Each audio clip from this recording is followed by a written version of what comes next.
la bienvenida a, a nuestros seminarios académicos del ISIM de la Facultad de Medicina. Hoy tenemos el agrado de recibir a Carlos González, que como se pueden haber dado cuenta es un invitado sugerido por el doctor Retamal del Centro de Fisiología. Carlos tiene un currículum tremendamente interesante, hizo su pregrado en Moscú, en Rusia, y después obtuvo su doctorado en la Universidad de Chile, un doctorado en biología celular y molecular y neurociencia. ¿Ya? Ha tenido pasantías postdoctorales y de investigación en Texas, Estados Unidos, en Miami, en la Universidad de La Habana, en Cuba, y en otros lugares también. Así que, Carlos, nuevamente, muchas gracias por venir a nuestro seminario, es un agrado y el escenario virtual es todo tuyo. Dale nomás. Primero que todo, muchas gracias. ¿Me escuchan bien? Sí, Esto es sí, muy raro de hablarle súper bien. a una pantalla, pero bueno. Dale nomás. Primero que todo, es un agrado estar con ustedes virtualmente allá en la Universidad del Desarrollo. Como bien dijeron en la introducción, Mauricio y yo, más que colegas, somos grandes amigos. Hemos trabajado juntos en varios proyectos, así que recientemente cuando tuvimos ahí arreglaron en la Universidad de Texas, nos hicieron académicos en varios grados ahí. Vi el nombre de Mauricio, lo felicito por su nombramiento en Texas Tech University como académico. Y, y dije, voy a acercarme nuevamente a Mauricio a ver en qué anda, ¿ya? Y bueno, en el día de hoy yo les voy a hablar de cómo es la Facultad de Medicina, de acidez, cáncer y el canal de protones. Y esto, quiero hacer una declaración de principio. En un inicio, yo soy biofísico de canales, apenas sé algo de biofísica de canales, así que me voy a meter en el mundo de inmunología, de frescolín que soy. Así que cualquier error, cualquier cosa que cometa ahí y me ayuda, se los voy a agradecer, ¿ya? Empecemos hablando del canal de protones y a ver, a lo mejor me pueden, hay personas que están esperando en la sala de espera, están dos personas. No es que están pegadas, ya les di acceso, pero como que la conexión está pegada. Entonces Ya, Alegre. está bien. Gracias, Camila. Camila, ahí ayúdame con eso, porque yo... Sí, o no, yo sea, me preocupo de eso, solo que se habían quedado pegados. Sí. bueno, entonces les voy a hablar de acidez, de cáncer y de canales de protones. Y para ello yo quiero comenzar a hablar un poco de la cosa de cáncer. O sea, sé que ahora todos estamos pegados con la cosa del COVID, de los virus, pero la cosa del el cáncer como enfermedad sigue siendo bien terrible y recurrente en nuestra actualidad. Y yo creo que todavía una solución transversal no se ha dado a esto. Y yo voy a tratar en el día de hoy conversar, o sea, de alguna forma, de hablarle de una terapia que podía ser alternativa y que podía de alguna forma conjugarse con las terapias radiactivas, farmacológicas y quirúrgicas que existen en la actualidad para el cáncer. Y quería hablar de algunos factores que son muy terribles en esta enfermedad. Uno de los factores es, primero, los procesos de medio inflamatorios y que tienen que ver con dolor. Y para ello quiero hacer una declaración ahí. El dolor no es consecuencia de determinadas patologías. El dolor por sí mismo es una patología y la gente se puede morir de dolor así, ¿ya? Así que es importante resolver el problema del dolor. Y para ello la gente que trabaja en TRP también podrían ser importantes y podría ser multifactorial esta cosa de utilizar canales. Pero la acidez es algo también que es importante. Los cambios bruscos de pH en todo lo que tienen que ver con procesos de carcinogénesis son muy relevantes e importantes. Y trabajando en canal de protones, que es un canal que de alguna forma sensa cambios de concentración de protones, sensa delta pH, ¿ya? yo me aventuré a meterme en la cosa de cáncer, ¿no? Y ahí les va la historia con respecto a esto. Empecemos hablando un poquito de cómo se descubren las primeras corrientes de protones, los primeros canales de protones. Y el primer estudio de Walter Schramm de canal de protones se hace en 1972 y 10 años después se ve el primer estudio ya como tal de cuál podría ser la voltaje de dependencia de estos canales, qué sé yo. Empieza a verse todo esto con fisiología. No se sabía si existía o no la proteína. Inclusive había muchos grupos, ahora bastante famosos, el grupo de Corsi, de David Klapman en Harvard, y trabajaban más tratando de dilucidar cómo las corrientes de protones estaban en los procesos relacionados con todo el sistema inmune y relacionados en particular con procesos del estallido respiratorio en el asma, ¿ya?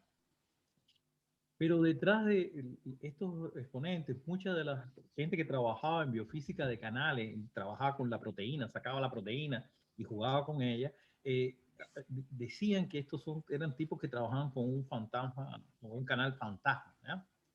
En el año 2006, por primera vez, se puede clonar este canal. O sea, ya no era tan fantasma, era una realidad. Tenía el clon que codifica para la proteína y lo sacaron de 3 especies fundamentales, de humana, de ratón y de un chorrito de mar que se llama C-Square, ¿ya? De alguna forma empezó o generó la posibilidad de tratar de entender cómo estos canales funcionaban, ya más allá de toda la información desde el punto de vista fisiológico de las corrientes de protones. Y bueno, cosas que empezaron a aparecer y aquí yo les muestro un canal KB, canal KB. ¿Por qué le muestro un canal KB?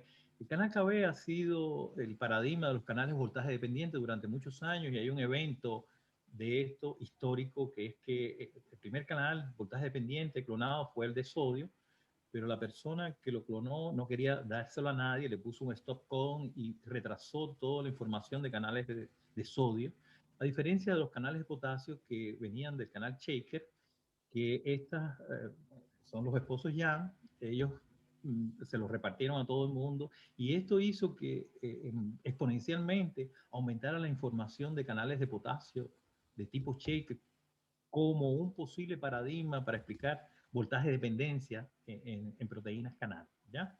Por eso yo se los pongo acá y básicamente está formado por 4 subunidades divididas por 2 dominios. Yo le pongo aquí en azul y en otro colorcito que no sé cómo se ve en las pantallas de ustedes, rosadito, rojito, naranja, ¿ya?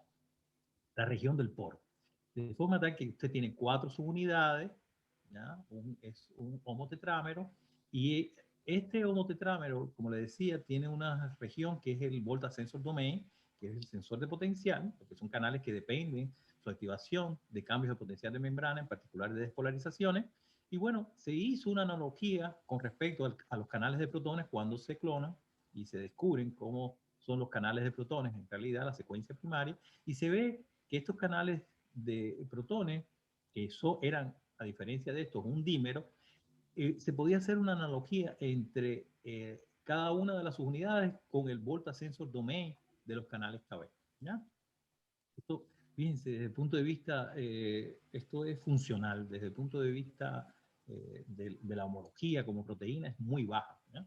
Pero esto nos permitió a nosotros poder, todas las cosas que teníamos, las experiencias que teníamos en estudio de canales voltaje dependientes, extrapolarla al estudio de esta nueva proteína que aparecía en este 2006, ¿ya?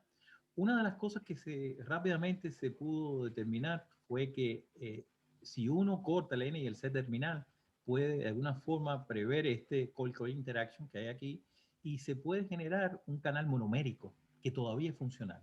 Y por esos subunidades pueden pasar protones. Y estos protones pueden pasar porque él depende de voltaje, como les dije, de eso la analogía con los canales KB, y depende de delta pH.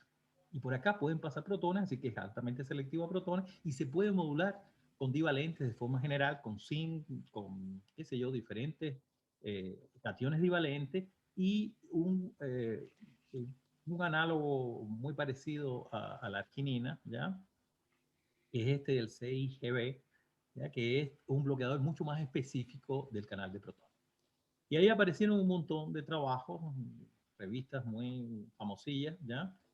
Que permitieron rápidamente poner en el ojo del huracán a los canales de protones. Estos canales de protones están, desde el punto de vista de su distribución, están distribuidos no solamente, como les dije, respecto al asma, el sistema respiratorio y el sistema inmune, sino también tienen que ver con los huesos, tienen que ver con el sistema reproductor, específicamente el movimiento de los espermatozoides, flagelar eso es directamente relacionado con los canales de protones, específicamente en el cerebro se ha encontrado prácticamente nada, está más asociada a glía, que es como el sistema inmune, de ahí a que nadie realmente le dé sorpresa. Pero una de las cosas que sí sorprendieron es que los canales de protones están en los últimos años reportados en muchos de los tumores. Estoy hablando de tumores sólidos, sobre todo, ¿ya? Por eso en el día de hoy yo voy a hablar de dos cosas, voy a hablar de dos aspectos. Primero es ver cómo es que estos canales sensan pH y después cómo estos canales están de alguna forma involucrados con la enfermedad de cáncer y una posible terapia. Empecemos por el Volta Sensor Domain. O sea, como les decía, es una estructura que está a nivel de la proteína que permite de alguna forma sensar los cambios de potencial de membrana y bueno, típicamente se ha visto que en los canales KB, y estos no son la excepción, cada 3 aminoácidos hay uno cargado positivamente, así que esto era un buen candidato a pensar de que era el sensor de potencial, que era la parte de la proteína que ante cambios de potencial de membrana, específicamente de despolarizaciones, se movía ese sensor y permitía el paso de los protones. ¿Ya? Nosotros, para demostrar que esto era así, ¿ya? Hicimos experimentos que habíamos utilizado años atrás, 10, 15, años atrás, 20 años atrás, en los canales de potasio, que era simplemente poner en algunos sitios de este posible sensor de potencial cisteínas y hacerlos reaccionar con un reactivo que se llama metanosulfonato, que tiene la propiedad de formar puentes disulfuro. Con esto, cuando usted lo pone en el estado, hace que el canal, el voltaje, esté en estado cerrado o abierto y puede acceder a diferentes posiciones. Fíjense, se puso a lo largo de todo el S4, se fue sustituyendo por cisteína y se le va poniendo metanosulfonato o por la parte de afuera, por la parte de adentro, que no permee la membrana y se puede acceder a las posiciones y así usted puede, aquí están los experimentos, ya, yo no le voy a dar los detalles de esto para no perder mucho tiempo en esto, pero usted puede más o menos tener una idea de cómo es que se distribuye el canal en la membrana en su conformación de cerrado y su conformación. Nosotros, esto fue uno de los primeros papers que publicamos en Nature Structural Molecular Biology en el 2000, en realidad salió en 2009, ya, ustedes saben que pasa un tiempo después para que salga la publicación. En 2010 se hace efectiva, en enero de 2010, y bueno, uno de los revisores dijo cuánta carga se está moviendo, ya, determinaron que eso posiblemente es el sensor, cuánta carga se mueve, y utilizamos una estrategia que habíamos utilizado en canales de potasio, se llama el método dependiente límite, no voy a meter en eso tampoco, pero básicamente usted puede, así como determinamos en los canales de potasio, que se mueven aproximadamente 13 cargas, usted puede determinar en los canales de protones cuántas cargas se pueden mover, ¿ya? Y aquí lo que vimos que era que había un segmento S4 que estaba formado por 3 cargas, como ustedes pueden ver, 3 argininas, 1, 2 y 3 argininas, ¿ya? En el caso de los canales de protones, y estas 3 cargas, y uno tiene 2 unidades y tienes 3 cargas, 2 por 3 te da 6, podía ser la razón por la cual obteníamos que el total de carga por este método era de 6. Y esto nos hizo pensar rápidamente que las 3 argininas eran responsables de sentir el potencial. Uno de los revisores dijo, esto usted tiene que probarlo. Lo vamos a dejar pasar, pero tiene que probarlo porque es posible que se puedan mover protones por el campo y están aportando protones y una de las cargas esta no tiene nada que ver. Lo que hicimos fue neutralizar para ellos, para probar que eran las 3 cargas, neutralizamos estas 3 argininas, ¿ya? Una a una, como ustedes ven en la posición, cabe señalar, 255, 258 y 261 es para la secuencia de siones intestinales, que fue el clon que utilizamos. Aquí no utilizamos el humano, ni utilizamos el de ratón, fue el de chorrito de mar y todo lo que obtuvimos ahora lo extrapolamos al humano. En realidad, o sea, eso es la idea que empujamos siempre, pero en los últimos años nos estamos moviendo al humano porque tenemos grandes conflictos para poder publicar, ¿ya? Y extrapolar esta cosa al humano. La cosa es que finalmente neutralizamos una a una de estas cargas y la buena noticia era que si usted neutraliza una carga en una subunidad y en otra y son responsables, si la quita, de 6 debería pasar a 4. La buena noticia es que bajó la carga, la mala noticia es que no era exactamente 4, era mucho más que 4, y eso nos hizo replantearnos, ya, por diferentes experimentos, de cómo era que podía moverse del estado cerrado al estado abierto este sensor de potencial. Para seguir entendiendo de cómo era esta cosa del movimiento del sensor, nos fuimos a experimentos de fluorescencia. Es muy, ahora, muy fashion, muy elegante, combinar experimentos de electrofisiología, de medir la corriente que pasa por dentro del canal con movimientos que pasan dentro de la proteína. Y específicamente lo que hicimos fue poner en una zona cerca del sensor, ¿ya? Una cisteína y hacerlo, pegarle un fluorófono, ¿ya? Y esto nos permitía al mismo tiempo que podíamos registrar corriente, nos permitía registrar la fluorescencia como el movimiento de esta región del posible sensor de potencial, ¿ya?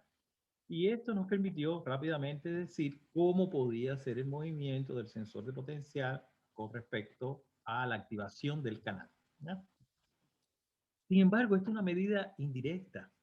Y la medida más directa de medir el sensor es medir corrientes de compuerta o gating current en inglés.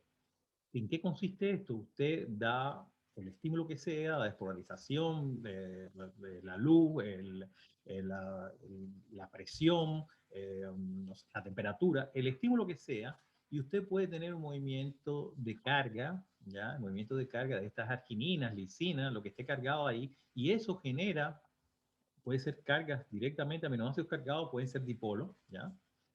Esto genera una corriente que se le conoce como corriente de compuerta, que no atraviesa físicamente la membrana, es una corriente a nivel de la proteína nada más, ya que es una corriente capacitiva. Nosotros habíamos durante años, habíamos trabajado en este tipo, en otros canales, ¿ya? Y aquí yo les muestro cómo es que más o menos eh, se luce una corriente de los canales típicos KB, como es el canal de cheque, los canales de potasio, que también son dependientes de voltaje, ¿ya? Los canales de potasio dependientes de calcio, como luce, e inclusive una proteína que conjuntamente con el canal de protones se clonó, que era una proteína que era un fosfatasa que tenía un sensor de voltaje, ¿ya? Así que básicamente teníamos bastante experiencia. La Escuela Chilena de Biofísica tiene mucha experiencia en esto, hay una historia atrás, si quieren después se las puedo contar, ¿ya? De medir corrientes de compuerta. La idea era medir exactamente, ya no por fluorescencia, sino la corriente de compuerta producto del movimiento del sensor y tener una medida directa de movimiento del sensor para poder entender después el pH, ¿ya? Y la idea de esto fue tratar de eliminar la corriente esta producto del movimiento de los protones a través de la proteína, ¿ya? Buscar un mutante. Y el mutante que encontramos fue este, en el cual una asparagina se cambia por una arginina y eso disminuye ostensiblemente la corriente esta, macroscópica, que es el movimiento de los protones de un lado de la membrana al otro, ¿ya? Producto de esta arginina, parece que esta arginina de alguna forma genera un efecto de repulsión de esos protones, pero el sensor de potencial, a través de la marca esta que pusimos, como ustedes pueden ver la fluorescencia, se mantiene intacto, ¿ya? Este mutante nos permitió a nosotros por primera vez, ¿ya?, determinar el movimiento del sensor directo, ver la corriente que se genera producto del movimiento del sensor como la corriente de compuerta en canales de protones. Ya no era solamente medir la corriente que pasa por un canal de protones son partículas elementales, sino que cómo se movía esa proteína a partir del voltaje, ¿ya?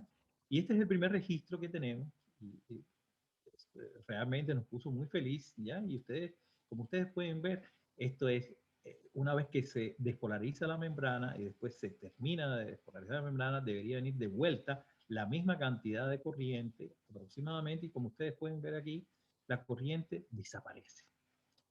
La primera pregunta, esto, bueno, vimos en este canal, este fue el canal monomérico, o sea, le cortamos el N y S terminal para convertirlo en un monómero, era estudiar solamente el sensor, esto, como dicen los gringos, for the simplicity, para hacer mucho más simple el sistema, y lo que vimos es un sensor se puede mover en muchos pasos cinéticamente distinguibles, hicimos toda una analogía, vimos si esto se podía reproducir, lo mismo que daba experimentalmente, y la pregunta era, ¿será que los canales de protones, el sensor de potencial, se queda pegado de alguna forma?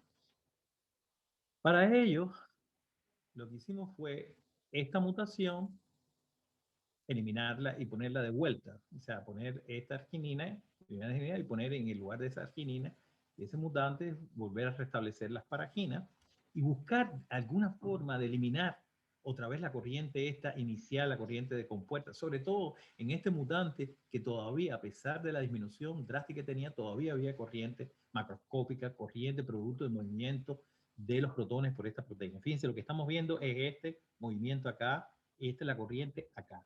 Y esta corriente que está acá es esta corriente que está acá. Esto lo queríamos eliminar y queríamos ver que si siempre pasaba este efecto de acá. Y lo que vimos fue que cuando uno restablece estas paraginas en esa posición, pero se mete con una parte que es el filtro de selectividad, que es donde seleccionan, y había un consenso con respecto a esto, que es un aspartato que hay en el segmento S2, ¿ya? Uno lo cambia, ese aspartato lo perturba, puede ver que cambia ya la selectividad a protones. Y si ustedes se fijan, inmediatamente se pudo recuperar en la corriente de compuerta, se pudo recuperar esta parte de la corriente que nosotros le llamamos el algor de biofísica off, ¿ya? Este es el on y este es el off, ¿ya? Es que cesa el estímulo, el voltaje, y por eso debería recuperarse el movimiento, o sea, debería restablecerse, pasa a su forma activa el sensor y después el sensor vuelve a bajar. Hace el movimiento contrario a lo que puede resultar, qué sé yo. La cosa es que en ese sentido habíamos recuperado el off, así que no era algo típico del canal, sino era específicamente de la mutación. Y la otra cosa que habíamos aprendido era que se podía también, perturbando la parte de filtro de selectividad, podíamos remover prácticamente toda la corriente macroscópica. Así que estábamos listos con el mutante para poder estudiar el pH. La pregunta acá es si esto realmente no es responsabilidad. Fíjense que de alguna forma siempre queda la duda, porque era un solo mutante nada más, es responsabilidad del comportamiento de, el mutante. Lo que hicimos fue hacer la mutación doble, ¿ya? Y si ustedes se fijan acá, cuando hacemos el doble mutante, volvemos a poner la arginina en ese background, esperábamos que nuevamente se fuera el off, la proporción es mucho más baja. Se va el off, así que es responsabilidad de esta arginina, pero no tanto como esperábamos. Y ahí hay desarrollado toda una tesis que Miguel va muy pronto a defender, ¿ya? Está en proceso su publicación, y simplemente la idea desde el punto de vista molecular que lo que estaba pasando era lo siguiente: aquí tiene las tres cargas, la 255, 258 y 261, y en esta posición está la asparagina, en la 264. Si esta 264 se reemplaza por una arginina, lo que ocurre es que de alguna forma hay una interacción electrostática con este D160. D160, que era el filtro de selectividad, que era lo que le permitía de alguna forma censar y seleccionar los protones. De alguna forma, esta arginina que uno coloca acá hace que toda esta región, segmento S4, cuando se activa, pase a una posición de interacción total con este aspartato y con otros aminoácidos cargados negativamente, que mantiene el sensor en su forma activa. Esto hace que uno tenga que esperar mucho más tiempo que el tiempo que yo le di entre el on y el off para poder recuperar el sensor de vuelta y por tanto la carga que viene de vuelta. ¿Ya? Yo no me voy a meter en detalles con esto, pero esto nos hizo rápidamente decir, bueno, ya tenemos el candidato perfecto para estudiar el pH y vamos a estudiar el pH. Fíjense que estamos estudiando el pH desde el punto de vista molecular. Todavía no nos hemos metido en el cáncer. Sabemos que el pH es crucial para el cáncer como enfermedad, pero no tenemos idea desde el punto de vista molecular qué cosa es lo que estaba pasando con respecto a este canal. Hay también ATPasas que son importantes en esto, pero este canal en particular, ¿qué relación tenía con el pH? ¿Ya? Y para ello lo que hicimos fue tratar de, teniendo en cuenta que este sensor, a la misma vez que es sensor, podría ser el sensor de pH, y la razón de esto es que los experimentos de fluorescencia nos habían indicado alguna dependencia por ahí del sensor de pH y el sensor de voltaje, y por otra parte, estaban en la misma región. Y esto nos hizo pensar que posiblemente había una relación. Los experimentos que les voy a mostrar ahora es tratar de alguna forma persuadirlos a ustedes de que ustedes están en presencia de el sensor de voltaje, que es a su vez el sensor de pH. Y específicamente dependen del delta pH. Esta es la otra relación que había. O sea, la relación de este sensor de voltaje, que es el sensor de pH, depende del delta pH y no depende del pH absoluto. ¿Cómo entender este mecanismo molecular? Lo que hicimos fue lo siguiente, fue utilizar el mutante ese que yo les mostré. ¿Ya? Me voy a meter acá, este mutante. Eso era para demostrar que realmente cuando perturbas este aspartato, perturbas la corriente de protones y por tanto desaparece en esta parte de aquí la corriente de protones y solamente tienes limpia la corriente producto de movimiento del sensor. Esta corriente de acá. Bueno. Si ustedes se fijan en este mutante, el off y el on, más o menos, son equivalentes, así que no está atrapado en una posición el sensor, así que todo lo que vamos a obtener podría ser extrapolable a algo que es un sensor que entre comillas es el nativo, el que funciona bien, ¿ya? O sea, el mutante no perturba en lo absoluto el movimiento genérico o canónico del sensor de potencial en los canales de protones. ¿Ya? ¿Y qué vimos nosotros?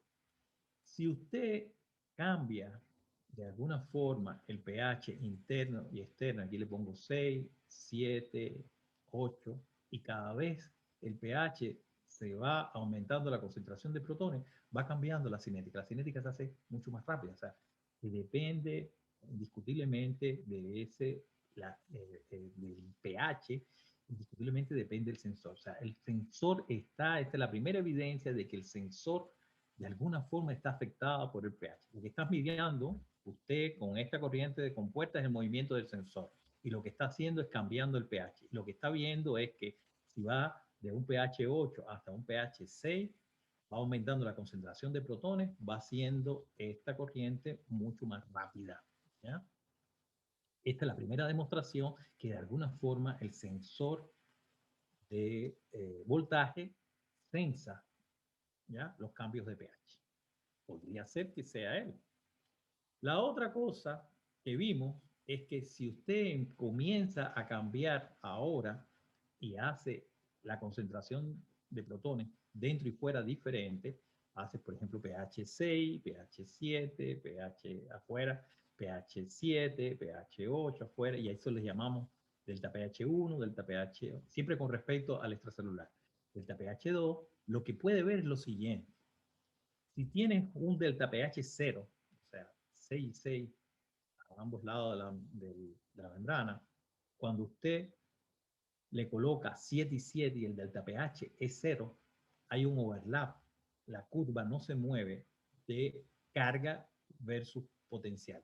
Y esta es carga que usted obtiene de la corriente de compuerta. Recuerden que la corriente, si usted la integral de la corriente es la carga, ¿ya? La primera derivada de la carga es la corriente. Así que lo que hicimos fue integrar esa corriente de compuerta y lo que nos dio después la carga. Como la corriente es del sensor, es la carga del sensor. Y se establece una relación entre la carga y el voltaje. Y como ustedes pueden ver, cuando el delta pH es 0, no se mueve esta curva. O sea, que esta relación de pH del sensor no es por el pH, no es por el pH absoluto, depende de delta pH. Y para ello, les voy a mostrar qué pasó cuando hicimos delta pH. Fíjense, esto es delta pH 0, todo hay un overlap de todas las curvas. Sin embargo, cuando haces delta pH 1, un lado 6 y otro 7, inmediatamente se corre la curva hacia la izquierda. Y así sucesivamente, no los voy a latear con eso. Y inmediatamente, eso nos hizo pensar qué pasa con el delta pH desde el punto de vista de la corriente macroscópica. O sea, la corriente que pasa a través de toda la proteína, el producto del movimiento de estos protones, ¿ya? Y si ustedes se fijan, acá hicimos los mismos experimentos y lo que podemos ver exactamente lo mismo, que en el caso de la curva de activación, que es producto del movimiento de los protones a través de la proteína, ya ahora no es de los aminoácidos cargados positivamente en la proteína, sino el paso de un lado al otro de los protones, el comportamiento es exactamente igual. Depende del delta pH. Así que en la misma región que se mueve el sensor, se mueve ahí la conducción de protones y a la misma vez el sensor siente el pH. La forma más fácil de explicar esto es que el sensor de pH y el sensor de voltaje era la misma cosa, ¿ya? Y eso es lo que tratamos aquí de empujar, de que ambos dependían de delta pH porque el sensor de voltaje y el sensor de pH es lo mismo, y en la misma región en que estaba la vía de conducción, el permission paso para los protones, estaba el sensor de voltaje, ¿ya? ¿Cómo entonces explicar que dependía de delta pH? Aquí yo trato de monísticamente explicarlo de alguna forma y volvemos nuevamente a nuestra estructura del canal de protones. Está compuesto por 4 subunidades, específicamente a nivel de los segmentos S4 vamos a tener aquí las argininas, y las argininas, que son las responsables de sensar voltaje, a la misma vez estas argininas son responsables también, las 255, 258 y 261, en el caso de lesión intestinal, de este clon, ¿ya? Son responsables de alguna forma de moverse en función de los protones que pasan por acá, que están coordinados con todos los aminoácidos acá, que son muy hidrofílicos, les gusta retener a los protones, y de alguna forma este paso de protones es sensible al delta pH porque uno tiene que, en la medida que mueve el sensor, disipar esa gradiente. O sea, tiene que haber una gradiente para que se mueva el sensor. Fíjense que es un canal que depende de voltaje, pero también depende del pH. Uno pudiera con solamente pH mover el sensor, y para poder disipar esa cantidad de protones, es por eso que se mueve este sensor y permite de alguna forma en la misma región que se muevan los protones. Fíjense, la forma en que nosotros justificamos esta dependencia del delta pH era para justificar que se necesitaba un gradiente para poder mover el sensor. Pero este acoplamiento entre el movimiento del sensor, que a la misma vez era el sensor de pH, y la vía de conducción, todavía no quedaba claro, y no queda claro cuáles son los protagonistas, cuáles son los aminoácidos, porque si uno saca cuenta, este acoplamiento es aproximadamente un 60%. Falta un 40% que no se entiende por qué pasa esto y qué cosas, cuáles son los aminoácidos, pero fíjense ahí, los mismos protagonistas para 3 funciones diferentes: para sensar el voltaje, para sensar el pH y para mover los protones de un lado a otro, para la vía de conducción de protones. Eso, por supuesto, será motivo de otras publicaciones. En eso todavía no hemos avanzado tanto y hay una gran controversia. Pero sigamos con la cosa del pH. Una vez obtenido, este delta pH era el que permitía el movimiento del HB1 del canal de protones como el canal típico para censar pH, ¿ya? Nos fuimos entonces al cáncer. Y como les decía, el canal de protones es muy importante en los tumores. Y aquí yo les pongo una representación de tumor, una publicación que hicimos, un paper ahí, Molecular Pharmacology, que hicimos de revisión. Y la idea que empujamos es la siguiente. Las células cancerígenas tienen un metabolismo extremadamente... Si usted quiere parar, entre otras cosas, el cáncer, debe parar comer carbohidratos. Eso es una de las formas, una de las posibles terapias. Eso baja muchísimo la actividad de las células tumorales y eso impide que prolifere brutalmente como proliferan los tumores, entre otras cosas. ¿Ya? Pero estos tumores, ¿ya? De forma general, tienen un canal de protones. El canal de protón se ha visto que incluso podría no solamente identificar o sea, no solamente lo puedes ver como un blanco terapéutico, lo puedes ver también como un posible blanco de diagnóstico, ¿ya? Mm, Teniendo en cuenta de que inclusive los grados de metástasis en los tumores, usted puede decir que cuando tiene gran proliferación o gran densidad de HB1, posiblemente tenga alguna parte de una metástasis. Así que esto se ha convertido en uno de los puntos en el mundo de cáncer para entenderlo a nivel molecular de todas las formas habidas por haber, porque no solamente está vinculada con los tumores sólidos, sino también está vinculada también con los procesos de metástasis, ¿ya?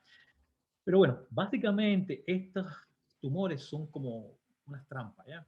A través de este canal de protones que generan grandes cantidades de protones, pueden de alguna forma exudar, no me gusta la palabra mucho, escupir, un poco más grotesca, ¿ya? Pero escupen protones y es una forma de que ellos tienen de protegerse del ataque de los linfocitos T que van a ser de alguna forma los que lo van a analizar. Así que si usted para de alguna forma estos canal de protones, usted puede envenenar a las células cancerígenas de una forma u otra, ¿ya? Y por otra parte, independientemente de que ellas puedan vivir en medios bastante ácidos, o sea, fíjense que aproximadamente el pH en las células fisiológicos como 7.2, 7.4. Bueno, estas células pueden llegar a pH casi 5, 6, 4, ¿ya? Vivir así, en esas condiciones, así que ellas se convierten en una trampa porque a las células no les gusta grandes concentraciones de protones, se mueren en esas condiciones. Entonces ellas de esta forma también se protegen. Eso quiere decir que si de alguna forma usted modula los canales de protones, podría también ser una forma de matar a las células cancerígenas. ¿Ya? Vayamos ahora al microentorno tumoral. ¿Quiénes son los protagonistas en este microentorno tumoral? Son tumores, ¿ya? Y hay diferentes células del sistema inmune. Están los linfocitos T, las células dendríticas, aquí hay macrófagos, qué sé yo. Y hay una célula que es importante, que son las células mieloides supresoras, y están descritas bastante recientes, ¿ya? Son células medio diferenciadas, ¿ya? Y las células de mieloides supresoras son las responsables de suprimir de alguna forma los linfocitos T. Ustedes saben que los linfocitos T no solamente por procesos de carcinogénesis se activan, o sea, se puede activar linfocitos T por pinchar, por estrés, qué sé yo. Hay un montón de efectos. Entonces, uno de los mecanismos mediante el cual de alguna forma separan a los linfocitos T es las células mieloides supresoras. Suprimen la actividad de los linfocitos T, que a su vez los linfocitos T son, entre otros, responsables de lisar el tumor. ¿Ya?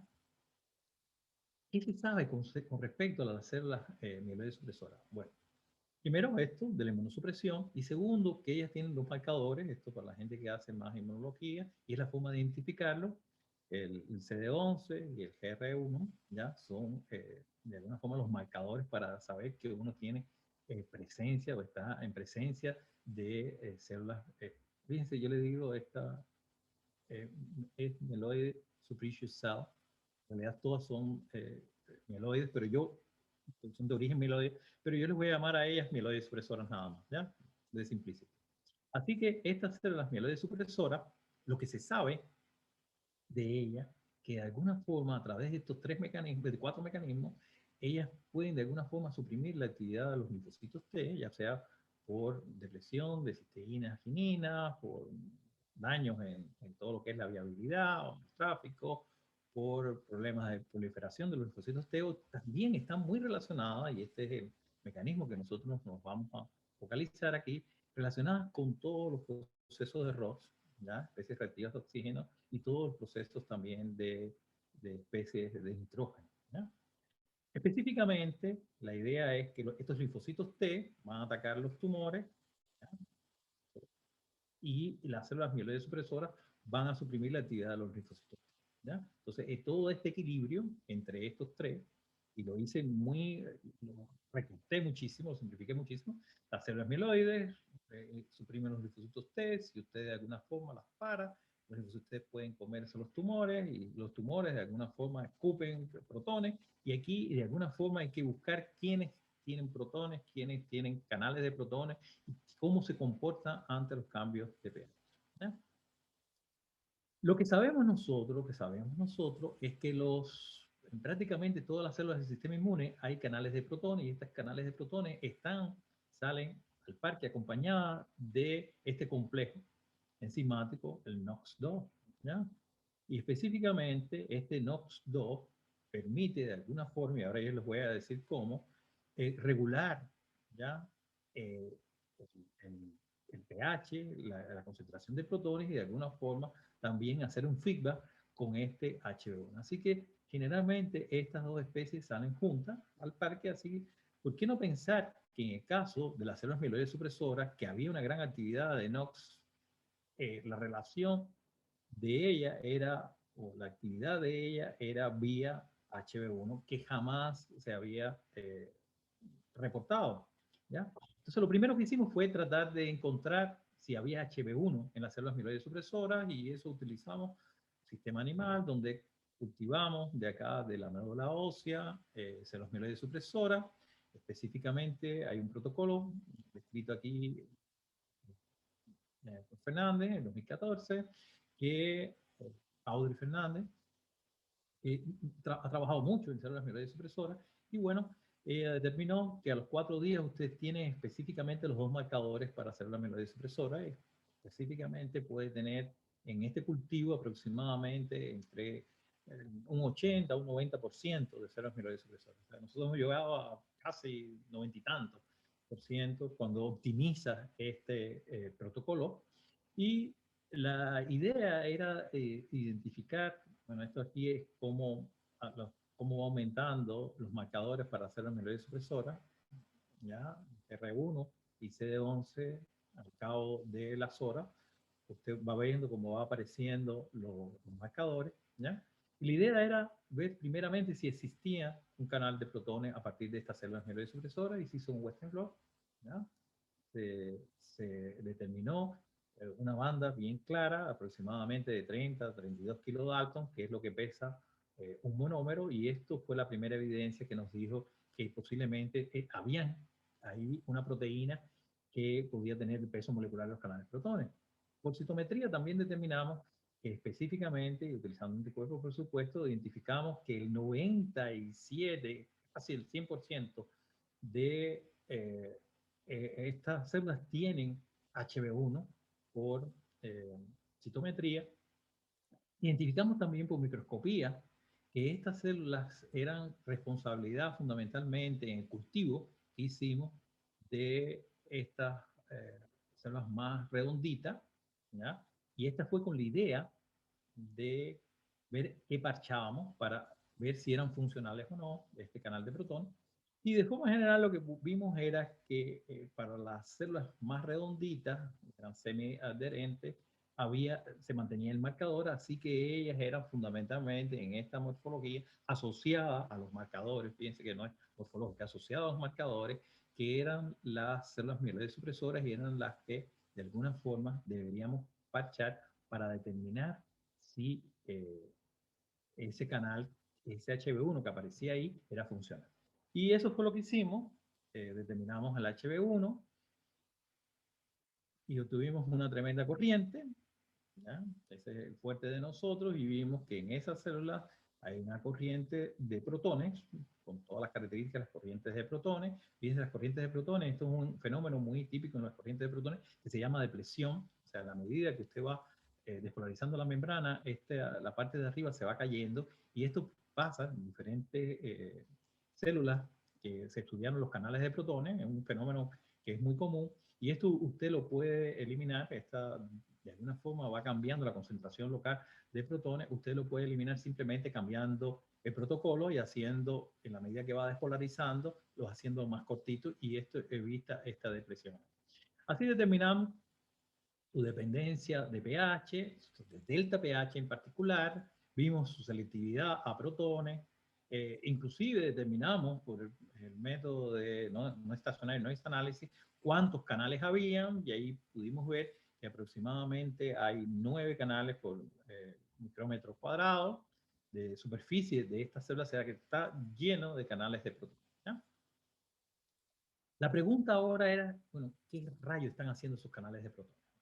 Como lo habíamos dicho anteriormente, o yo lo había dicho anteriormente, ellas salen juntas a las células con este complejo enzimático, la NOX2, y la idea es que más o menos funciona así la NOX2. Hay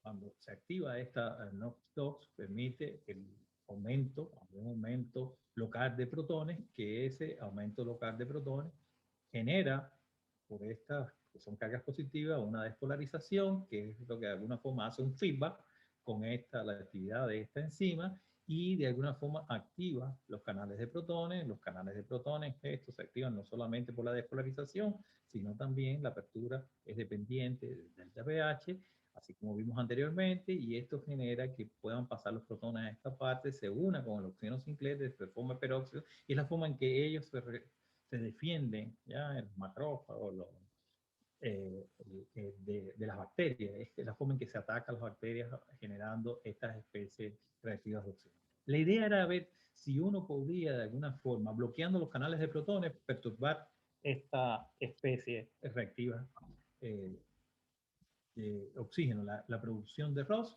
Y para ello hicimos lo siguiente: hicimos un experimento con diclorofluorocina, o sea, es típico, eso es simplemente una sonda fluorescente para ver cómo es que está aumentada o disminuida la cantidad de ROS, la concentración de especies reactivas de oxígeno. Y la cosa nueva de esto es que en vez de hacerlo en un lector, ya, para ver fluorescencia o cuál es la cantidad de fluorescencia, lo hicimos en citómetro. El citómetro nosotros, porque eso nos permite ver el curso temporal de esa fluorescencia, y eso nos permitió obtener el siguiente resultado. Fíjense ustedes que utilizando bloqueadores específicos sin, ¿ya?, o CGNB, que son los bloqueadores más utilizados para perturbar a los canales de protones, usted puede perturbar la cantidad de ROS, disminuye ostensiblemente la cantidad de ROS. Y esto nos hizo pensar que de alguna forma, al bloquear los canales de protones, usted, si bloquea ROS, es porque está de alguna forma en un acoplamiento de esto y puede perturbar la actividad de las células mieloides supresoras, y puede de alguna forma inhibir las células mieloides supresoras a su capacidad de inmunosuprimir a los linfocitos. ¿Ya? Ahora la idea era, en este mecanismo, fíjense, es mieloides supresora, linfocitos T, se bloquean, está discutiblemente acoplada con esto, puede hacerlo más directo o indirecto, y está acoplado específicamente porque usted puede, bloqueando el canal de protones, está bloqueando la generación de ROS, y si bloquea la generación de ROS, entonces da libre el linfocito T para que potencialmente pueda lisar al tumor, ¿ya? Si eso es cierto, teníamos que hacer experimentos, entonces, los llamados experimentos de proliferación, ¿ya?, para los linfocitos T, y para ellos cultivamos linfocitos T, ¿ya? Específicamente no eran linfocitos T así como tal, hicimos un cultivo a partir vaso de prenocito, ¿ya? Y vimos específicamente cuánto teníamos de linfocitos T, una concentración bastante grande, alcanzado linfocitos T mayores a 60, ¿ya? Y la idea era incubar esos linfocitos T con las células mieloides supresoras para ver cómo, bloqueando de alguna forma los canales de protones que deberían estar en las células mieloides supresoras, se modulaba la actividad de proliferación de los linfocitos T, ¿ya? Y esto es más o menos el experimento. Fíjense, los linfocitos, los HB1 están en las células mieloides supresoras, pero también están en menos, pero en muchísimo menos densidad en el caso de los linfocitos T, así que podía pasar cualquier tipo de cosa. La buena noticia es que en la medida que nosotros vamos bloqueando, utilizamos por supuesto con canabalina, como un mitógeno para inducir la proliferación de linfocitos T, incubamos linfocitos T ya conjuntamente con las células mieloides supresoras que fueran tratadas previamente, antes y después con bloqueadores. Y la buena noticia es que si usted utiliza bloqueadores específicos, ¿ya?, para el canal de protones, usted puede obtener una disminución o un aumento, independientemente de si utiliza o no, de la proliferación de linfocitos T. O sea, en otras palabras, bloqueando HB1, usted puede modular proliferación de linfocitos T. Y esto nosotros lo hicimos a diferentes tiempos. O sea, incubamos 2 horas, 12 horas, 24 horas, hicimos más incluso. Y lo que vimos es que siempre que uno bloquee las células mieloides supresoras, o bloquee en realidad, es como esa es la interpretación. Siempre que usted utilice bloqueadores más o menos específicos de los HB1, de los canales de protones, usted va, si lo bloquea, va a obtener una gran proliferación de linfocitos T, independientemente de cuál fuera la hora, ¿ya? Este resultado nos hizo pensar que posiblemente desde el punto de vista de la interpretación de esto era que cuando usted bloquea estos canales de protones que deberían estar fundamentalmente en las células mieloides supresoras con todos los antecedentes que teníamos anteriormente, usted de alguna forma está permitiendo que estos linfocitos T puedan proliferar y por tanto que puedan llegar perfectamente a meterse con las células con cancerígenas, con los tumores y puedan analizar los tumores, ¿ya? Esto inmediatamente nos dio a nosotros la idea de una terapia.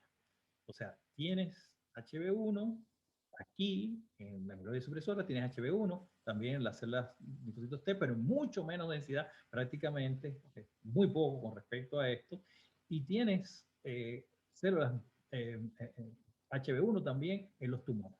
Quiere decir que si tú utilizas bloqueadores específicos para esto, podrías potencialmente permitir, primero, que lo que para los linfocitos T para que inician los tumores se pare, ¿ya? Y eso hay que tener cuidado.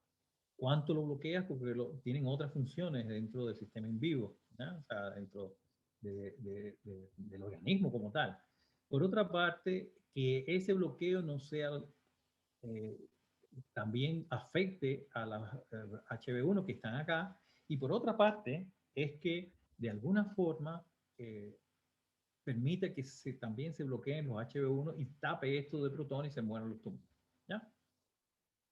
De esta forma, podría haber una posible terapia para que se lisaran las células. Y ahí viene la idea del cáncer. Tomamos esto, tratamos de extrapolar esto in vivo, todo lo anterior era in vitro, ¿cierto? Y utilizamos, de acá, inducimos un cáncer, un melanoma, ¿ya?, para ratón específicamente, y generamos tumores en los ratoncitos. Y esos tumores, bueno, a través de este volumen fuimos a determinar específicamente cuánto crecía este tumor a cabo de los 18 días, más o menos, y ahora van a ver por qué. Y esto es porque a partir de aproximadamente 10, 11 días, comenzó a aumentar casi exponencial el tamaño de los tumores, ¿ya? Esto es lo que podemos decir. Ya a cabo de los 35 días, eh, los ratoncitos prácticamente no sobreviven, ¿ya? Conjuntamente con esto, hicimos el siguiente control, vimos que realmente hubiese un cambio de la densidad o la proporción de esa amiloide supresora con respecto a la médula ósea y al vaso. Y como ustedes pueden ver aquí, en la medida que pasa el tiempo, disminuye la concentración de amiloides supresoras en la médula y aumenta en el vaso, lo cual nos habla de una migración de amiloides supresoras en particular. En estas condiciones que hicimos entonces el experimento con los tumores, hicimos lo siguiente.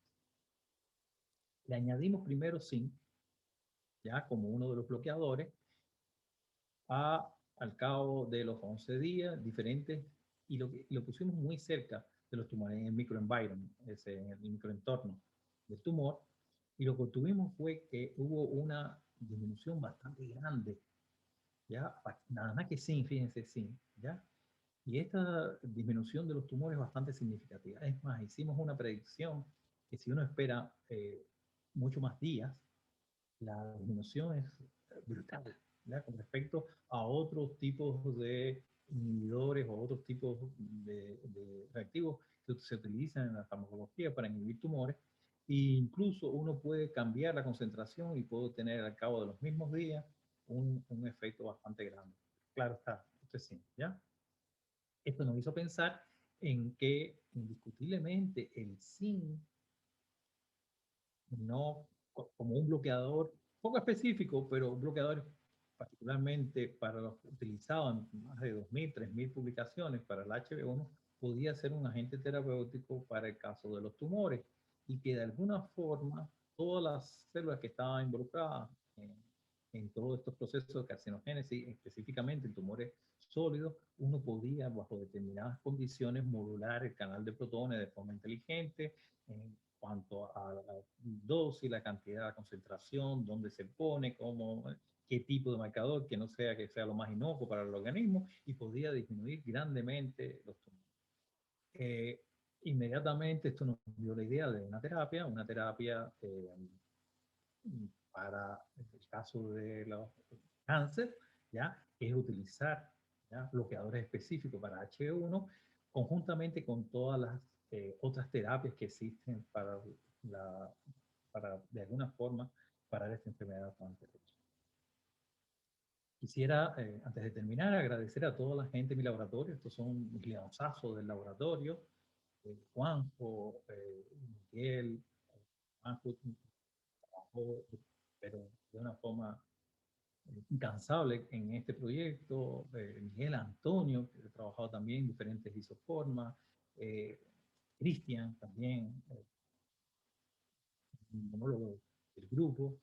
Emerson ha trabajado también, químico eminente. Y bueno, lamentablemente se nos fue Rafael Latmanier por esta cosa del COVID. A mis colaboradores de siempre, La Torre, Osvaldo, Alan y Guerra, me ayudaron con los modelos, colaboradores de Estados Unidos, Bill Larson y Rufeo, y por supuesto estas dos chicas argentinas que son amigas de siempre y me han ayudado en muchas de las cosas. Gracias a todos los fondos y gracias a ustedes. Muchas gracias, Carlos, por tu presentación. Preguntas del público. Te ofrece la palabra. ¿Carlos? Sí. Mauro, dale. Bueno, primero que nada, muchas gracias por los registros. O sea, por un proyecto de electrofisiólogo como uno, ver esos registros siempre hace, ya me alegraste el día. Qué bueno que alegro el día a alguien. Oye, con respecto a, bueno, tengo varias preguntas, pero yo creo que voy a hacer solamente dos. ¿Existen ratones knockout para este canal? Y si existen, ¿son más resistentes a desarrollar cáncer? Lo otro, ¿no probaron ustedes un inhibidor más específico que zinc? Porque, bueno, hasta yo creo que inhibe hasta la conexina, así que... Y la tercera y última pregunta para darle paso a los demás. La diferencia de pH finalmente genera una diferencia potencial, por lo tanto, el sensor de voltaje ¿realmente está sensando esta diferencia de protones o está sensando la diferencia potencial dada por la diferencia de protones? No, voy a empezar por la última. La diferencia de potencial que mueve las cargas, de alguna forma, disipa esta diferencia de protones, esta diferencia de pH. Esta es la idea, para justificar por qué de alguna forma esto, tanto la vía de conducción de protones como el movimiento del sensor depende de delta pH. ¿Ya? O sea, hay una combinación. Esto es como, ¿quién fue primero, el huevo o la gallina? Claro. El huevo, sí. ¿Ya? Está bien, está claro. Y hay una gran controversia. Inclusive yo revisé recientemente un artículo de Corsi tratando de explicar que pueden ser las contracargas o las cargas de las responsables específicamente del delta pH y hacen eso. Yo no creo eso, ¿ya? Hay una gran controversia con eso. Todavía no estamos dando ahí alones de pelo.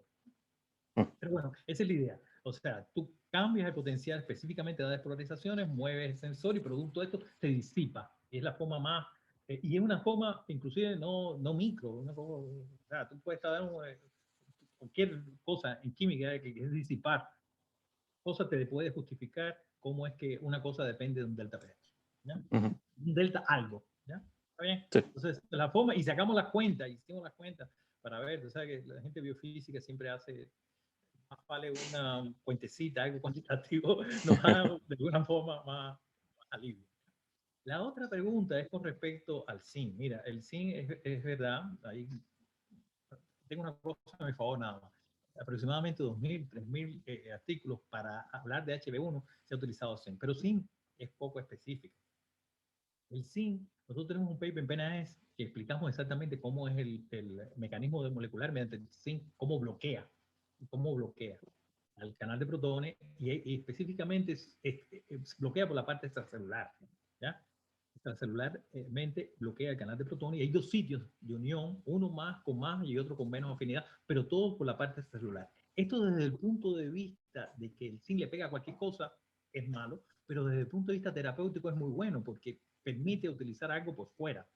A diferencia de los bloqueadores más específicos que es por dentro, ¿ya? Entonces, ¿cómo tú haces que algo por dentro bloquee? Bueno, esto tú lo puedes, por supuesto, hacer algunas marihuanzas ahí, cambiar un poco la cosa química y que permee la membrana y que pase, que haya un proceso de difusión y cómo ponerlo. ¿Ya?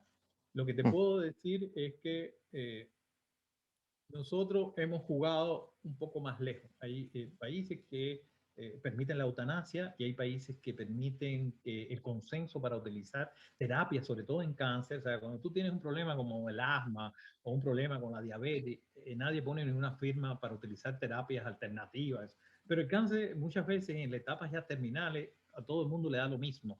Y lo mismo se meten, qué sé yo, un líquido que le dijo una gurú por ahí o los familiares le buscan, le hacen cualquier tipo de cosa. ¿Ya? Entonces hay países que permiten que tú firmes consenso para que puedas utilizar una terapia. Y nosotros utilizamos terapia en 5 pacientes, ya fuimos lejos, no en Chile. ¿Ya? Y lo que vimos es que esto, hasta actualmente los 5 pacientes, 2 de ellos estaban en etapa ya terminal, ya se habían desahuciado, los 5 salvaron. Tú puedes decir, son 5 nada más, y puede ser que no sea así, de repente fue otra cosa.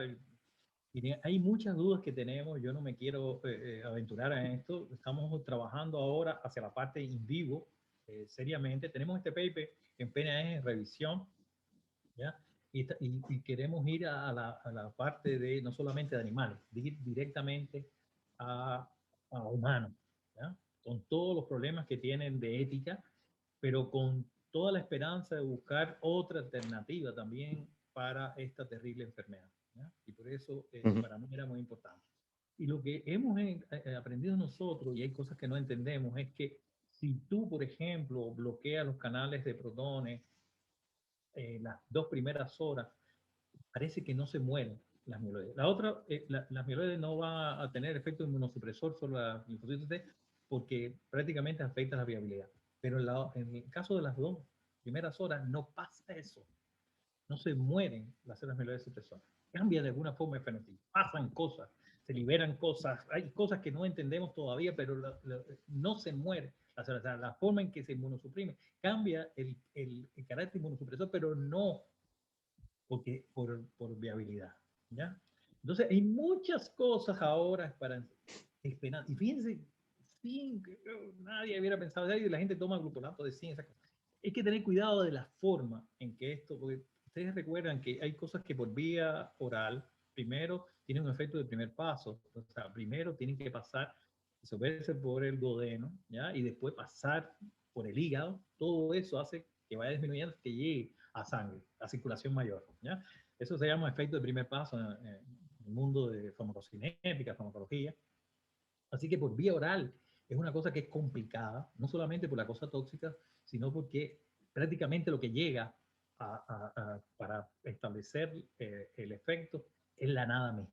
Así que hemos estado trabajando en los últimos años también, paralelamente, otro grupo, no nosotros, pero tenemos una relación ya que están directamente con pacientes, ver la vía de administración, la dosis, el tipo de fármaco, cómo compartimentarlo, en qué forma farmacéutica ponerlo, qué tipo de forma farmacéutica. Está muy de moda ahora la cosa del nano, que no me importa específicamente cuál sea la cadena, no me interesa, lo que me interesa es que llegue ahí y la nanotecnología no puede permitir eso. Así que hay grupos que están haciendo esto y esto es, por lo menos yo tengo una gran esperanza, porque y hay gente que se está salvando, ¿entiendes? Y esta idea de una cosa más molecular en el mundo de inmunología, que hay tantos factores y hay tantas cosas, mecanismos que es tan complejo, permite tener otra herramienta más para poder apalear esa enfermedad. Entonces,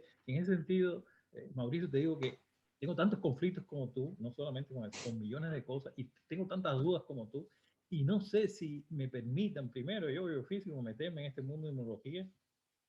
He publicado unos cuantos papers, no sé, 4 papers, no más que eso, y son muy frescolíneas así, ¿ya?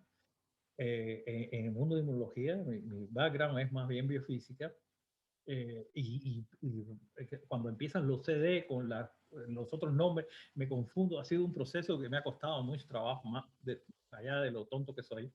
Me ha costado muchísimo entender millones de cosas, pero estoy tratando de pensar diferente, estoy tratando de pensar completamente diferente a inmunólogos, a médicos, a todo. Estoy tratando de pensar como biofísico y tratando de ver cosas más moleculares, cosas casi no sé, de cuántica. ¿Ya? ¿Qué cosas se podían hacer para de alguna forma apalear esto? Y demasiado bueno para ser verdad, es lo único que te puedo decir, ¿ya? Pero es una alternativa real que se ve. La otra cosa es que esto se cumple para, fíjense que uno tipifica el cáncer, primero si es sólido, es líquido, después en qué estadio está, después de qué tipo, después si es asociado o no al género, asociado a la edad, un montón de cosas, ¿sí? En la etapa última, la etapa final. Lo que te puedo decir que esto es mucho más efectivo para las etapas más tardías, donde no hay terapias, ¿ya? Pero tú podrías también seguir al HB1 y ver si hay posibilidad. Fíjense que hay marcadores específicos para decir, por ejemplo, si la tatarabuela, más allá de las controversias que hay si es genético o no, la cosa del cáncer, hay algunos ya marcadores que tú dices, si la tatarabuela tuvo cáncer de mama, la bisabuela tuvo cáncer de mama, la abuela tuvo cáncer, la madre tuvo, esta mujer hay que buscarle cáncer de mama y buscar esas cosas, ¿ya? Esto también es controversial. Yo creo que hay muchas cosas del cáncer que no entendemos, no solamente porque es multifactorial, ¿ya? Las cosas y muchos procesos que eso, sino porque los mecanismos de detección a veces, o sea, si tú tienes un tumor, lo removiste y dijiste, bueno, aquí no hay nada, viste los antígenos, no hay problema, está todo perfecto, aquí no hay ningún tipo de problema. Los sistemas de detección a veces no son lo suficientemente sensibles y quedaron trazas, porque el sistema inmune también reconoce a partir de un determinado tamaño. No se puede activar todo el tiempo el sistema inmune porque apareció algo extraño, ¿no? A partir de un determinado tamaño que dice, a partir de los tantos, yo me voy a activar, no me voy a activar siempre. Entonces esto hace que hay señales de trazas que inmediatamente van a nuclear tumor. Esto se cumple para tumores sólidos, independientemente del estadio, independientemente del tumor, y ojalá que fuera en estadios más tardíos. Para tumores líquidos no pasa. Es lo que te puedo decir. Ya, gracias. Y fíjate que estoy diciendo millones de cosas, estoy abriendo aquí hay papel, todo, a mí no me interesa. Ojalá que esto llegue a ninguna empresa, que sea para el mundo, para la gente, para que esto se acabe, ¿entiendes? Lo del COVID nos hizo pensar mucho nosotros de esta cosa de la vacuna, los muñequeos. por Dios, trabajemos en función de toda la gente más allá de las plata. Yo sé que es importante la plata para sustentar esto, para ir a comprar al líder, pero me importa un reverendo rábano, ¿ya? Y me importa un carajo. Yo hablé de algunas cosas en Estados Unidos, así muy, así, ustedes saben cómo es Estados Unidos, ¿ya? Y alguien me dijo, tú sabes que puedes eso y las patentes y las no sé cuánto. Las patentes es difícil. Mantener las patentes, $20,000, $30,000, tienes que tener la plata para mantener una patente y patentar. Se patenta en el mundo reactivos, cosas, no procesos. Los chinos hacen alguna cosa de patentar procesos. A mí inclusive no me interesa la patente. Ojalá que esto llegara al mundo completo, así, de cosas muy sencillas, poder apalear una cosa tan terrible, por lo menos los tumores sólidos. Eso es lo que te puedo contar con respecto a eso. Ya, gracias. Muchas gracias, Carlos. Hay tiempo, estamos pasados en el tiempo, así que una pregunta entonces, más. Lo terminamos, no te preocupes. No te preocupes. Me escriben. Un placer. Carlos tiene su contacto. Los que quieran hacer más preguntas o seguir esta conversación pueden pedirle los datos también a Mauricio Retamal. Bueno, muchas gracias, Carlos. Una excelente presentación y todos quedan invitados al seminario académico del próximo miércoles al mediodía. Bueno, saludos a todos y que estén muy bien. Cuídense, por favor. Mauricio.